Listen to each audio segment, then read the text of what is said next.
Say, hi mga B. Say hi. Hi B. Sayang ang film. Nagre-ready kami sa gamit ni Pupit kasi magki-kinder na siya. Tapos kailangan daw ng box, sabi ni teacher. What's in the box? Magwa-what's in the box tayo. Say, what's in the box?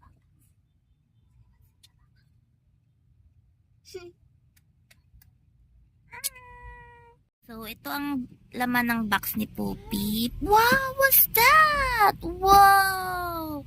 So, may extra damit, diaper, panty, baka biglang maigit.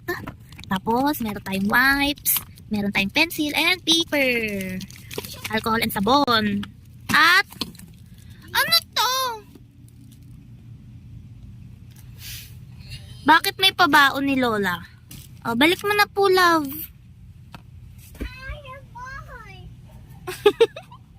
Mo dyan. May mo jowa pa nag-aaway dun sa Gedlocks.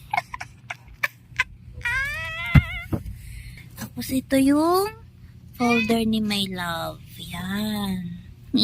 So cute. Mini, My Love. Tapos, kulang pa tayo, mahal. Kulang pa tayo ng... Hala, anong ginawa mo sa sa... Gaga ka talaga. Later ayusin ni mama. Huwag mo tanggalin yan. Kailangan niya ni teacher.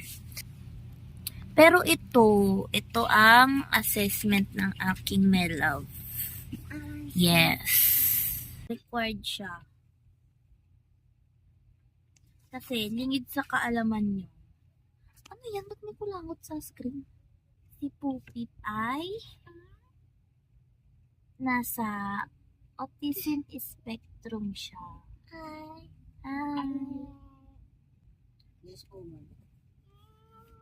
Ang aming baby ay ang pawis na pawis ko. Tignan mo yung bangs mo, isang buo na.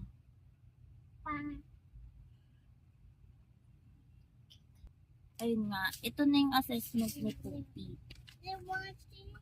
So, need to ni teacher kasi kailangan din nila ng assessment yung mga bata. Kaya nasabi ko naman naka-teach na nasa spectrum si Poppy. Meron siyang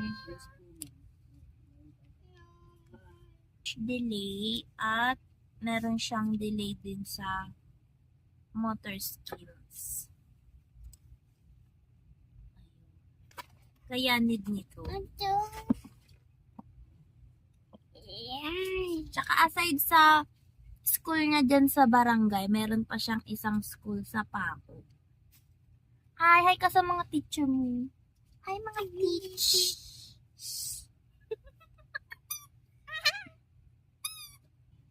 Kanina namili na kami ng uniform. Ang cute. Tsaka gamit.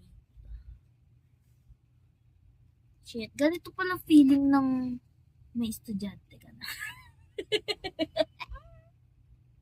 Naiiyak ako. Tapos yung lola niya, bida-bida, siya daw maghahatid bukas. Umabsent pa. Talagang love na love. Okay, done na tayo dito, mahal. Actually, kailangan ko ang linawin kay Doc yun eh. Kasi nung nagpa-assess kami, last May 28, sa PGH, ang assessment niya, GDD si Poppy, meaning Global Developmental Delay. Global Developmental Delay. Hirap mag-explain.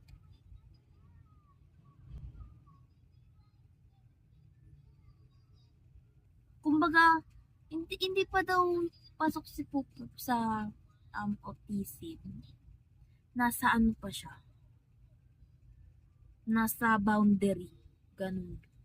Pero ang nakalagay na dito sa impression ni Doc, autism spectrum, ayun siya.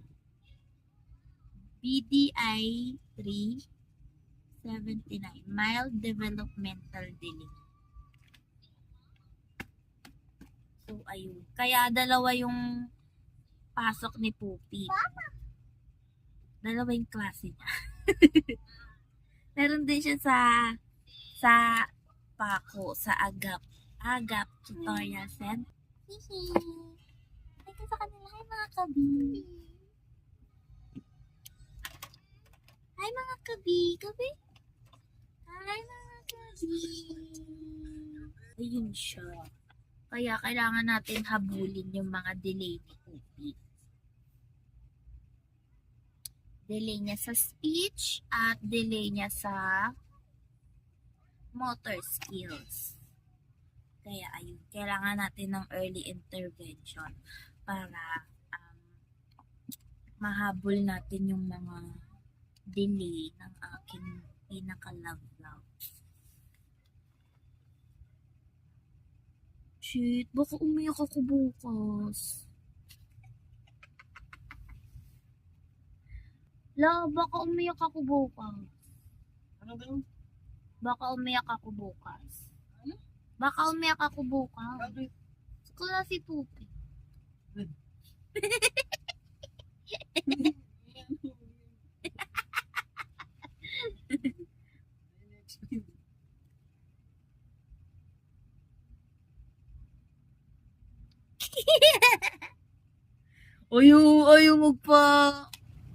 Ayaw magulong kausapin pero gusto pa pabang nga sa meeting. Mga lalaki talaga no. So ayun lang. Pinapractice pa ni Pupip yung niya, linya niya eh. Hi mga kabi! Pag si Pupip nagsabi no, nang ibig sabihin ng B, bilog. Pero pag ako nagsabi ng B, alam nyo na yun, ha? Gusto ko yan. Gusto ni mama yan. Walang pasok.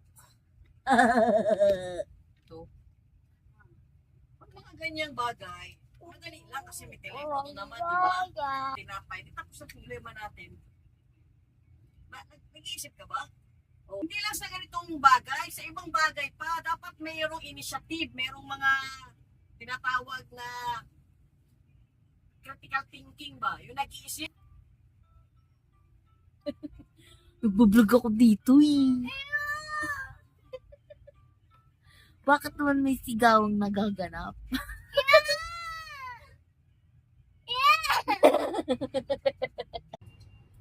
Birthday ni Poppy.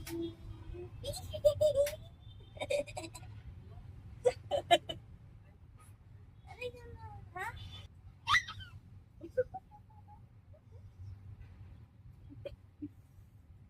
Huwag ka mga doon. Okay? Basta makinig ka lang kay teacher. Look sa camera.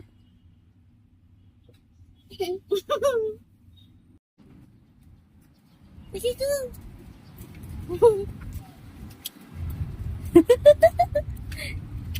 Ito na.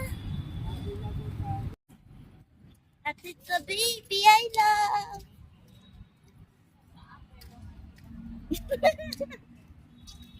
Dito lang yung school niya, oh. Gana.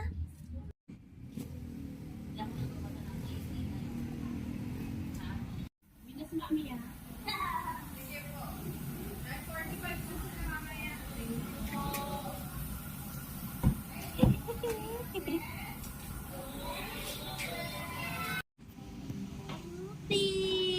School na si Poopy.